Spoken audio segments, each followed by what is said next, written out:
Oui. Ah, salut Jean-François. Oui, merci, hein. Un an de plus, hein. 28 ans. Je fais vieux comme ça, mais tu sais, je suis encore jeune, hein. Philippe, c'est mon papy. Et mon papy, c'est quelqu'un de très humble, très discret. Dans la vie, le conflit, ça l'intéresse pas du tout. Il est bienvenu sur son vélo ou dans son petit jardin pour fournir les meilleurs haricots verts de la terre à notre grande famille. Comme bon nombre d'hommes de son époque, il ne montre que très peu ses émotions et sa phrase fétiche, c'est toujours de dire « Bah, tu sais, c'était comme ça ». Au détour d'un café, il me sort son album photo rempli de clichés argentiques sur son passage en Algérie. Au fur et à mesure qu'il tourne les pages, ses yeux brillent et les souvenirs remontent. Marqué le 5 mai 58. Et je suis rentré le 5 mai 59. J'étais juste à Nantes. Toi, t'as pris le bateau à Marseille? Oui, à Marseille. D'accord. Ouais. C'est quoi, c'est des gros cargos? Ah bah oui, on était 2500 chez nous. Et j'ai même mis une petite coin aussi qu'on couchait. J'ai envoyé ça aux parents. Il ne va pas vraiment vite du tout, mais on était bien dessus. Moi, j'en ai pas vu un de malade. Espérons que pour revenir, ce sera pareil. Mais là, Là même que je sois malade, ça me fera rien. Heureusement qu'on n'était pas malade, parce que là, il n'y en avait pas qui dégueulait, rien du tout. Hein. Ces énormes bateaux ont acheminé une bonne partie des troupes entre la France et l'Algérie entre 1957 et 1959, principalement à Beaune. Si Beaune, B-O-N-E, ne vous dit rien, c'est normal. Beaune fut un département français d'Algérie qui n'a existé qu'entre 1955 et 1962, avant de devenir la ville d'Annaba. donc ouais, t'arrives à Beaune, du coup. Picu. Piqûre, tout ça. Allez hop, clac, piquer l'aiguille. Avance. Alors tu avais, bon, ils voyaient ça, plouf, tombé dans le coma. Ah, il y en a qui n'aimaient pas les piqûres. Bah oui. Puis après quoi, ils t'emmènent dans un camion, ils Un t'embarquent. Bon, on nous a emmenés dans une ferme. Monter la garde la nuit, allez hop.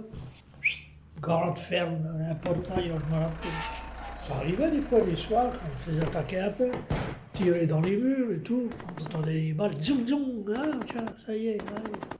Après ces premières attaques, le régiment de mon grand-père est vite transféré dans le secteur de la wilaya de Tébessa, à la frontière algéro-tunisienne, où est déployé un réseau barbelé électrifié destiné à contrôler tous les passages entre les deux pays. Bah, les gars, ils appelaient ça la herse. Le soir, ils partaient avec les OBR, là, les chars, ils partaient le soir à 7h jusqu'au lendemain matin. Moi, je n'y allais pas faire ça. Moi. Je restais à monter la garde. Tout le monde n'y allait pas. Hein. Quand on était à Tébessa, là, oui, c'était plus dangereux. Là, hein. On avait de la veine parce qu'ils ne voulaient pas nous tuer. Hein. Ça, on était dans la guitoune, là. On est rentré là-dedans, ils nous foutaient une grenade ou deux. Bam. T'as eu un peu de chance, en fait. Un peu, oui, parce que j'étais chauffeur. J'ai jamais crapahuté, jamais rien. Finalement, mon grand-père n'est jamais monté au front. Et par chance pour lui, si on peut dire, il a été missionné en tant que chauffeur. Quand je suis arrivé en Algérie, j'avais conduit un GM7 et après un 1200 kg, là, un petit Renault. Je faisais l'approvisionnement. T'es allé chercher les cargaisons, puis tu l'as ramené. Du pain, la viande, la bière. Moi, je suis tombé dans les hussards. Ça n'était pas héliporté, rien du tout. Mais tu avais des régiments, attention. Hein. Les mecs, ils partent en opération pendant 3 semaines. Hein, là. Je savais pas si t'allais les retrouver.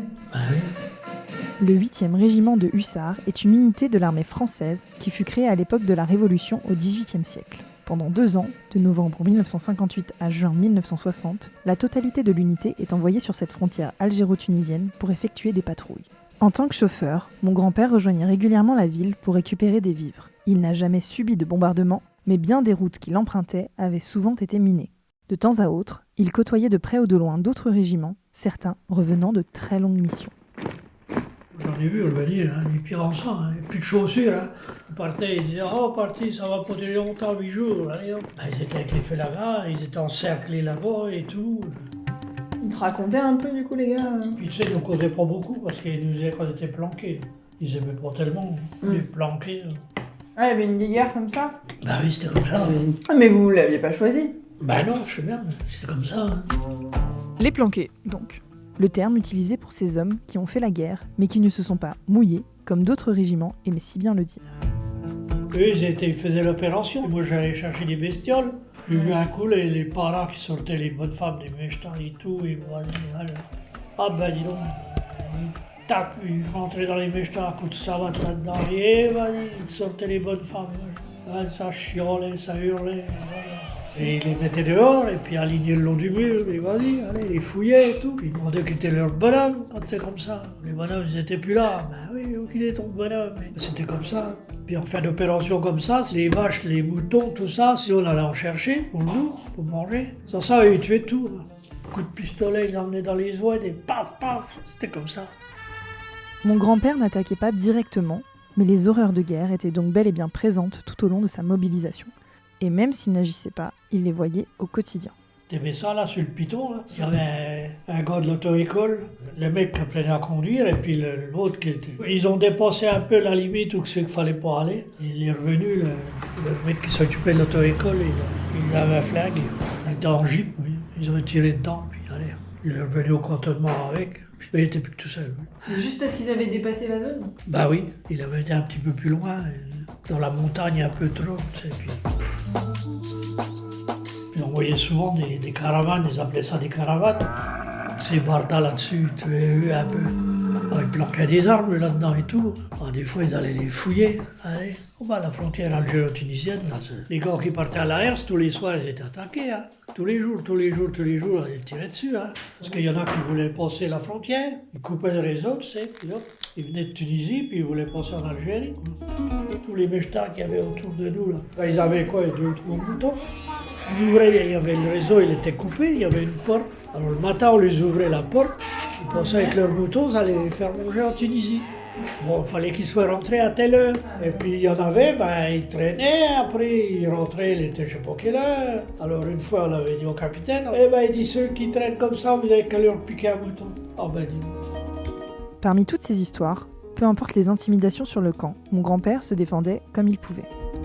Un coup, j'emmène le capitaine à un champ de tir, parce qu'il y avait un champ de tir, tout, c'était un grand camp, hein, tout. Et manger, il n'était pas de bonne heure, il était à moins 2h de l'après-midi. Alors je vais aux cuisines. Ah, tu nous fais chier, toi, t'as qu'à venir manger à l'heure, t'auras rien du tout, de la merde, on va pas. Bon, c'est bien. Alors le capitaine, il habitait dans le cantonnement, là, dans le camp. Je vais le voir, je dis mon capitaine, je sonne, et puis je dis mon capitaine, c'est pas le tout, j'étais aux cuisines, ils veulent pas me donner à manger. Bon allez hop, je venirai avec vous, qui dit vous en faites pas. Ah il est venu avec moi, ils vont me donner à manger. Oh le faillot! Ah dit, bah merde. Oh, t'étais un faillot. Ouais. Ah bah oui, complètement planqué. Hein. Et les rapports de force ne s'arrêtaient pas qu'au sein même du régiment. Les colons n'hésitaient pas à rappeler leur supériorité et leur richesse aux patrouilles mobilisées, qui étaient, rappelons-le, présentes pour soutenir leur cause. Tu sais, les colons, c'était des salauds. Hein. Quand tu pensais monter la garde, tu pensais à cheval, le mec, fallait presque le saluer. Hein. Et tu voyais boire un coup à son robinet dans la cour, il nous engueulait. Hein. Parce qu'il disait que c'était lui qui payait la flotte. Hein. Ou il coûtait cher. Hein. Moi, je suis parti de la France. Mais là, labouré avec 2 chevaux et une mauvaise charrue. Je suis arrivé là-bas.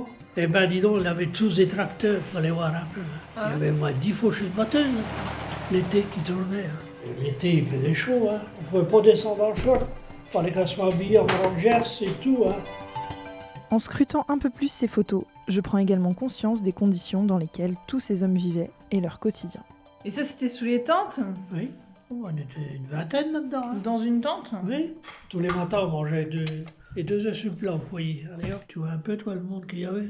Sous la tente, il y avait des souris. Hein. C'est pour ça qu'il manquait. Hein. On n'avait pas de placard, rien du tout. Hein. C'était des caisses à munitions comme ça, et puis on foutait nos affaires là-dedans. Je tire les slips, oh, ben, ils étaient bouffés par les souris. Eh ben, c'est pas mal. Et plus de cibles. Le temps passait lentement sur le camp. Alors le peu de distractions qu'ils pouvaient avoir, ils en profitaient au maximum. Ah, tu t'es fait un pote, un chien, là? Oui, on avait un chien, oui. Flip, ça va. Ah, il était mignon aussi. T'as vu, il sautait par-dessus nous et tout. Hein. Ah oui, d'accord, vous jouiez à saute-mouton. On se baissait, puis hop, le chien sautait par-dessus nous. On s'en amusait, le chien. Bah ouais, c'était le passe-temps. C'était tout le temps avec nous. Hein. C'est quoi Stan, là? Bah, il y avait des ordres partout là-bas. Ça, le copain était monté dessus. Bah, le dimanche, tout ça, si tu veux. Regarde là, tiens, un petit défilé là, tu vois. Moi, j'avais un balai. On avait chacun un balai qui représentait les armes. Puis lui, c'était l'effet. Il avait mis le képi de capitaine, là, ou je sais pas quoi. Mais vous refaisiez la scène. Oui. Mais t'étais le seul à avoir un appareil photo? Oh non, il n'y a pas que moi. Moi, je l'avais acheté au foyer là-bas, à Tébessa. Là. Tu t'es découvert une âme de photographe? Ah oui, à ce moment-là, oui. Bon, bah si, je peux regretter d'avoir pris des photos, parce que dans le fond, Ça te rappelle des trucs Oui, hein. on se rappelle des trucs un peu. Il y avait- Et il y en a aucun des gars que t'as revu Non. Non. Et pourquoi on a été là-bas? On ne sait même pas d'abord. Après cet épisode de vie, mon grand-père a tenté de garder contact en envoyant des lettres à ses anciens camarades, mais personne n'a jamais répondu. Merci pour votre écoute. N'hésitez pas à partager ce podcast autour de vous, car il est toujours bon de se remémorer et surtout de rendre hommage à ceux qui nous ont précédés.